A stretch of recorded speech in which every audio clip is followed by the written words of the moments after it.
NASA ने launch किया lady यानी lunar atmosphere and dust environment explorer spacecraft को। लैडी का मुख्य मिशन, जैसा कि इसके नाम से ही पता चलता है, चांद के एकदम पतले से एटमॉस्फेयर की पढ़ाई करना था। चांद के एटमॉस्फेयर की पढ़ाई करते वक्त लैडी को चांद के ना के बराबर मौजूद एटमॉस्फेयर में मिला पानी।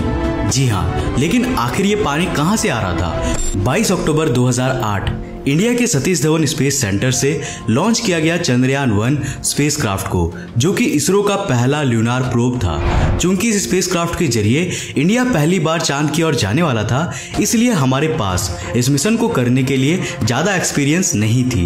इंडिया ने चांद पे जाने के लिए अपनी खुद की टेक्नोलॉजी विकसित की थी और हमने ये मिशन अपने दम पर अपने ही देश के काबिलियत पे किया था और गर्व की बात यह है कि हम इसमें पूरी तरह सफल भी रहे। चंद्रयान 1 मिशन ने इंडिया को चांद पे जाने वाला चौथा देश बना दिया, लेकिन किसे पता था कि इंडिया का ये मिशन एक बहुत बड़ी ऐतिहासिक खोज कर देगा, जो पूरी दुनिया में इसकी एक अलग पहचान बना देगी।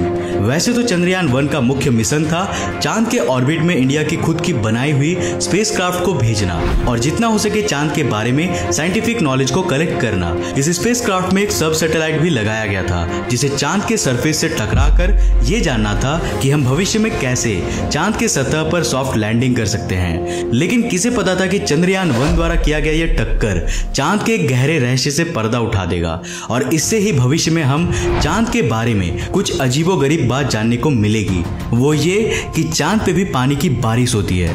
क्या? वेल जी हाँ, है ना ये अजीब। तो आज की इस वीडियो में हम जानने वाले हैं इसी के बारे में। साल 1960 के दशक में national aeronautics and space administration यानी नासा ने रेंजर प्रोग्राम की शुरुआत की, जिसका मेन मिशन था अमेरिका द्वारा बनाए गए स्पेसक्राफ्ट को चांद के ऑर्बिट में भेजना और चांद की करीबी से तस्वीर लेना। इस प्रोग्राम का बजट उस समय करीब 170 मिलियन US डॉलर्स यानी आज के तारीख में तकरीबन 1 अरब 5 करोड़ US डॉलर्स था। और क्या आपको पता है, इस प्रोग्राम में करीब 6 बार नासा ने नाकामयाबी झेली थी और फिर जाकर 7वें मिशन में यानी रेंजर 7 मिशन के जरिए 28 जुलाई 1964 को नासा सक्सेसफुली चांद के ऑर्बिट में पहुंचा और उसकी करीबी से तस्वीर ली थी। इसके बाद नासा ने चांद पर कई सारे मिशंस किए थे। कई वैज्ञानिकों का यह मानना था कि चांद पे भी पानी मौजूद हो सकती है, लेकिन कोई इस बात को मानने के लिए तैयार नहीं था क्योंकि किसी के पास भी ठोस सबूत नहीं थे। उसके बाद साल 2008 में इसरो ने लॉन्च किया चंद्रयान 1 स्पेसक्राफ्ट को। 14 नवंबर 2008 चंद्रयान 1 में लगे मून इंपैक्ट प्रोब को चांद के साउथ पोल में स्थित एक क्रेटर सैक्लेटॉन के पास क्रैश लैंड कराया गया। इस इंपैक्ट से धूल का एक गुबार उठा। अब चंद्रयान 1 में लगे एक इंस्ट्रूमेंट मून मिनरोलॉजी मैपर यानी M3 के जरिए चांद के सरफेस में मौजूद मिनरल्स की मैपिंग की गई और इसी में रिकॉर्डेड डेटा ने हमें ये बताया कि चांद के दोनों पोल्स में पानी के भंडार है। ये खोज समुद्र में मिली खजाने की खोज से कम नहीं थी। इस खोज के बाद इसरो पूरी दुनिया में सुर्खियों में छा गया। पहले तो नासा ने इसरो के इस खोज को मानने से इनकार कर दिया था, लेकिन जब नासा ने साल 2009 में ल्यूनार रिकॉग्निशंस ऑर्बिटर यानी LRO के जरिए चांद के पोलर सरफेस की मैपिंग की, तब उन्होंने चांद पे पानी की खोज को कंफर्म कर दिया। जैसा कि मैंने आपको पहले भी बताया था कि अंतरिक्ष में पानी हीरो से कम नहीं होती है। पानी का एक एक बूंद स्पेस में बहुत मूल्यवान होता है और चांद में इसकी खोज होने के बाद हमें जैसे खजानों की पेटी मिल गई थी। इसके बाद साल 2013 में नासा ने लॉन्च किया लैडी यानी lunar atmosphere and dust environment explorer spacecraft को।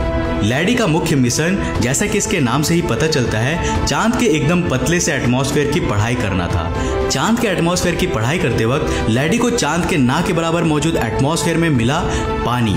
जी हाँ, लेकिन आखिर ये पानी कहां से आ रहा था? क्योंकि चांद के पास जो एटमॉस्फेयर है वो बहुत ही पतला है, लगभग ना के बराबर, और उसके सतह में ना तो नदियां हैं, ना ही समुद्र और ना ही आसमान में बादल है। तो आखिर ये पानी आ कहां से रहा था?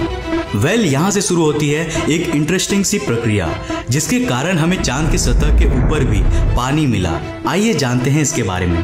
तो जैसा कि हम जानते हैं, कॉमेट्स अपने पीछे लंबी पूंछ छोड़ता है। कॉमेट्स का ये पूंछ बना होता है बारीक चट्टानों के टुकड़ों से। जब हमारी धरती ऐसे ही किसी कॉमेट के छोड़े गए पूंछ में से गुजरता है तो उसमें मौजूद छोटे छोटे पार्टिकल्स यानी बारीक धूल और चट्टान धरती के एटमॉस्फेयर में गिरकर जल जाते हैं और इसे ही हम आसमान में मीटियोर शावर के रूप में देखते हैं। जब यही बारीक मीटियोर चांद की सतह से टकराते हैं तब इससे चांद के सरफेस में शॉकवेव उत्पन्न होते हैं। चांद के ऊपरी सूखी हुई परत के नीचे सुरक्षित रूप से पानी मौजूद है। जब मीटियोर शावर के वक्त ये माइक्रो मीटियोराइट्स चांद के सतह से टकराते हैं तब ये सतह पर एक छोटा सा खड्डा बनाते हैं और टक्कर की शॉकवेव से सतह की धूल ऊपर उठ जाती है। जब एक बड़े आकार का माइक्रो मीटियोराइट सतह से टकराता है तब इसके शॉकवेव में इतनी एनर्जी होती है कि इससे सतह में कुछ सेंटीमीटर नीचे से मौजूद पानी के पार्टिकल्स भी ऊपर सतह में निकल जाते हैं और ये पानी सीधे ऊपर अंतरिक्ष में चला जाता है। यही वो पानी है जिसे लैडी ने डिटेक्ट किया था और इसी ने सभी को चौंका दिया था। लैडी के इस डिस्कवरी ने हमें यह बताया कि केवल चांद के दोनों पोल्स में ही नहीं बल्कि चांद के पूरे सरफेस में सभी जगहों में पानी मौजूद है, जो कि सतह से करीब 3 इंच नीचे से 10 फीट की गहराई तक एक गीली परत के रूप में मौजूद है। लेकिन ये पानी बहुत ही कम मात्रा में मौजूद है। आसान शब्दों में कहा जाए तो केवल 1 कप पानी को निकालने के लिए आपको करीब 900 किलोग्राम ल्यूनार सॉइल को निचोड़ना होगा। यानी ये गीला होने के बावजूद काफी सूखा है। लेकिन जैसा कि आपको पता ही होगा, पानी तो पानी होती है, चाहे वो थोड़ी हो या ज्यादा हो, वो स्पेस में हमारे लिए बहुत मायने रखती है।